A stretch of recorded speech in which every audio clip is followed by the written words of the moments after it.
கேதார காண்டம் 14ஆம் அத்தியாயம். இறந்த தைத்தியர்களின் மறுவாழ்வு. லோமசர் கூறினார், பின்னர் அசுரர்களுக்கும் பகவான் ஸ்ரீ மகாவிஷ்ணுவிற்கும் இடையே போர் மிக கடுமையாக மூண்டது. கவசங்கள் பூண்டு அசுரர்களால் செலுத்தப்பட்ட சிறகுகளை உடைய அற்புதமான சிங்கங்கள் கருடாழ்வாரை தாக்கி கிழித்தன. அந்த சிங்கங்களும் கருடனால் தாக்கப்பட்டு துண்டு துண்டாக சிதைக்கப்பட்டன. பின்னர் பகவான் ஸ்ரீ மகாவிஷ்ணு தனது சக்கராயுதத்தால் தைத்தியர்களை துண்டு துண்டாக வெட்டி வீழ்த்தினார். அசுரர்கள் கொல்லப்பட்டதை கண்ட வீரமிக்க காலநேமி கோபம் பொங்கும் விழிகளுடன் தனது சூலாயுதத்தினால் பகவான் ஸ்ரீ மகாவிஷ்ணுவை தாக்கினான். ஆதரவற்றவர்களுக்கு அடைக்கலமான முகுந்தனான பகவான் ஸ்ரீ மகாவிஷ்ணு தன்னை நோக்கி வேகமாக வந்த அந்த சூலாயுதத்தை பிடித்து கொண்டார். மிகுந்த வலிமை வாய்ந்த அசுரனான காலநேமியை பகவான் ஸ்ரீ மகாவிஷ்ணு லாவகமாக தனது இடது கரத்தினால் பிடித்து கொண்டார். அதே சூலாயுதத்தால் தாக்கப்பட்ட அவன் திடீரென உணர்விழந்து கீழே விழுந்தான். கீழே விழுந்த அந்த தைத்தியன் மீண்டும் உணர்வு பெற்று மெல்ல தன் விழிகளை திறந்தான். உணர்வு திரும்பியதும் அனைவரின் இதய குகையிலும் உறையும் இறைவனான பகவான் ஸ்ரீ மகாவிஷ்ணு தனக்கு முன்னால் நிற்பதை கண்டான். மிகுந்த வலிமை கொண்ட காலநேமி பின்வருமாறு கூறினான், நான் உங்களுடன் போரிட விரும்பவில்லை. எனக்கு உலகங்கள் மற்றும் உலக இன்பங்கள் மீதும் எந்த விருப்பமும் இல்லை. பிரம்மதேவரின் வாக்கின்படி போரில் கொல்லப்படும் அசுரர்கள் அக்ஷய அழியாத உலகத்தை அடைவார்கள். அவர்கள் உடனடியாக தேவேந்திரனை சென்றடைவார்கள். பல்வேறு உலக இன்பங்களை அனுபவித்து கொண்டு தேவேந்திரனுடன் இணைந்து தேவர்களைப் போல உலாவுவார்கள். பின்னர் அவர்கள் பூலோகத்திற்கு திரும்பி வருவார்கள். எனவே போரில் மரணமடைவதை நான் விரும்பவில்லை. அது கன நேர தன்மை கொண்டது.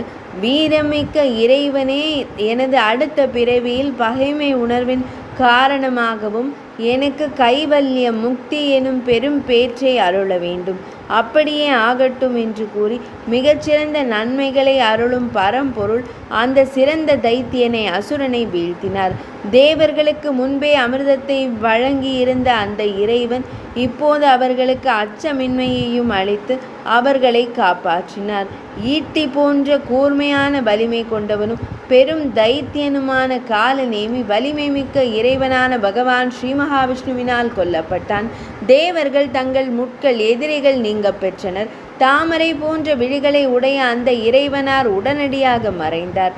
தைத்தியர்களிடையே மிகுந்த வியக்கத்தக்க மற்றும் பயங்கரமான அழிவை ஏற்படுத்திய பின்னர் தேவேந்திரன் மேலும் பல தைத்தியர்களை கொன்றார். அவர்கள் கீழே விழுந்ததும் கோழைகளாகவும் அலித்தன்மை கொண்டவர்களைப் போல மனதளவில் உடைந்தும் அச்சமடைந்தும் ஆடைகளும் தலைமுடியும் கலைந்த நிலையிலும் இருந்தனர். தைத்தியர்களுக்கு யமனைப் போலவும் யாராலும் வெல்ல முடியாதவராகவும் திகழ்ந்த சச்சிதேவியின் நாயகரான தேவேந்திரன் தாராள மனப்பான்மை கொண்டவராக திகழ்ந்தார். ஏனெனில் அவர் அர்த்த சாஸ்திரத்தில் வகுக்கப்பட்ட நெறிகளை பக்தியுடன் பின்பற்றினார். அசுரர்கள் இவ்வாறு கொல்லப்பட்டு கொண்டிருந்த போது தேவேந்திரனை செயலிலிருந்து விலகச் செய்வதற்காக புனிதமான நாரத முனிவர் அங்கு வந்தார். நாரத மாமுனிவர் கூறினார், போர்க்களத்தில் பல வீரமிக்க அசுரர்கள் சண்டையிட்டு ஏற்கனவே கொல்லப்பட்டு விட்டனர். அதற்கு பின்னர் பயந்து போனவர்களை ஏன் கொல்கிறாய்?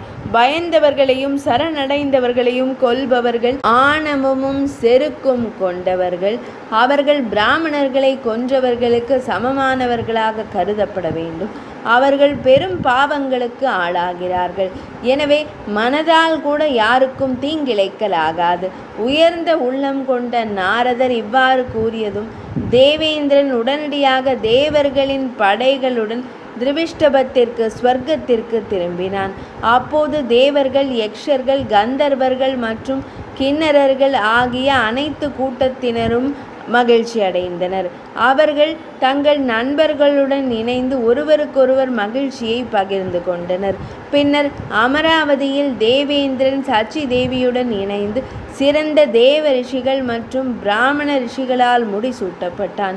சங்கரனாரின் அருளாலேயே சக்கரன் வெற்றி பெற்றான். அப்போது அந்தணர்களே தேவர்களின் உலகில் பெரும் கொண்டாட்டம் நிகழ்ந்தது. சங்குகளும் படகம், மிருதங்கம், முரஜம், ஆனகம், பேரி, துந்துவி போன்ற பல்வேறு வகையான முரசுகளும் ஒரே நேரத்தில் முழங்கின. கந்தர்வர்களும் கிண்ணறர்களும் இசைக்கலைஞர்களாக திகழ்ந்தனர். தேவமங்கையர் குழுவினர் நடனமாடினர். சித்தர்கள், சாரணர்கள் மற்றும் குஹ்யகர்கள் புகழ்ந்து பாடினர். இவ்வாறு தேவர்களின் தலைவனான சக்கரனான தேவேந்திரன் வெற்றி பெற்றான். அக்காலத்தில் தேவர்களால் கொல்லப்பட்ட உயரிய குணம் கொண்ட தைத்தியர்கள், அவர்களில் பலியே தலைவன், உயிரற்ற நிலையில் பூமியில் விழுந்தனர். முன்னதாக பார்கவர் எனும் அந்தணர் தம் சீடர்களுடன் தவம் செய்வதற்காக மானசரோவரம் என்ற மலைக்கு சென்றிருந்தார். எனவே அந்த போர் நிகழ்ந்தது அவருக்கு தெரியவில்லை. அந்த தைத்தியர்கள் அவர் பார்கவரை, சுக்கிராச்சாரியாரை அணுகினார். அசுரர்களுக்கு நேர்ந்த பெரும் அழிவு குறித்த செய்தி அவரிடம் தெரிவிக்கப்பட்டது. அதனை செவிமடுத்த பிருகுவின் புதல்வரான சுக்கிராச்சாரியார் கடும் சினம் கொண்டார். அவர் தம் சீடர்கள் சூழ திரும்பி வந்தார். மிருத சஞ்சீவினி, இறந்தவரை உயிர்ப்பிக்கும் வித்தை எனும் வித்தையை கொண்டு போரில் மடிந்து கிடந்த அசுரர்களை மீண்டும் உயிர்ப்பித்தார். அப்போது அந்த அசுரர்கள் உறக்கத்திலிருந்து வெளித்தெழுந்ததைப் போல எழுந்தனர். உயிர்த்தெழுந்த பலி அளவற்ற தேஜஸ் கொண்ட பார்கவ முனிவரிடம் இவ்வாறு கூறினார்: மீண்டும் உயிர் பெற்றதனால் இன்று எனக்கு என்ன பயன்? இதனால் எனக்கு எந்த நன்மையும் இல்லை. தேவர்களின் தலைவனால் நான் ஒரு அற்பமானவனைப் போல வீழ்த்தப்பட்டேன். பலி கூறிய வார்த்தைகளை கேட்ட சுக்கிராச்சாரியார் இவ்வாறு உரையாடினார்: உயர்ந்த உள்ளமும் அறிவும் கொண்டவர்களும் சாஸ்திரங்களை அறிந்தவர்களும் ஆகிய எந்த வீர புருஷர்கள் போர்க்களத்தில் ஆயுதத்தால் தாக்கப்பட்டு மடிகிறார்களோ அவர்கள் ஸ்வர்க்கத்தை அடைகிறார்கள். இது சந்தேகத்திற்கிடமின்றி வேதங்களின் வாக்காகும். இவ்வாறு பிருகு முனிவரின் புதல்வர் பலியை தேற்றினார். பின்னர் தைத்தியர்கள் அசுரர்கள் சித்தியை அடைவதற்கு ஏற்ற பல்வேறு வகையான தவங்களை அவர் மேற்கொண்டார். பிருகு முனிவரின் அறிவுறுத்தலின்படி அனைத்து தைத்தியர்களும் பாதாள உலகத்திற்கு சென்றனர். பலியை தலைவனாக கொண்ட அந்த தைத்தியர்கள் அனைவரும் பாதாளத்தில் மகிழ்ச்சியுடன் வசித்தனர். 14ஆம் அத்தியாயம் இனிதே நிறைவடைந்தது.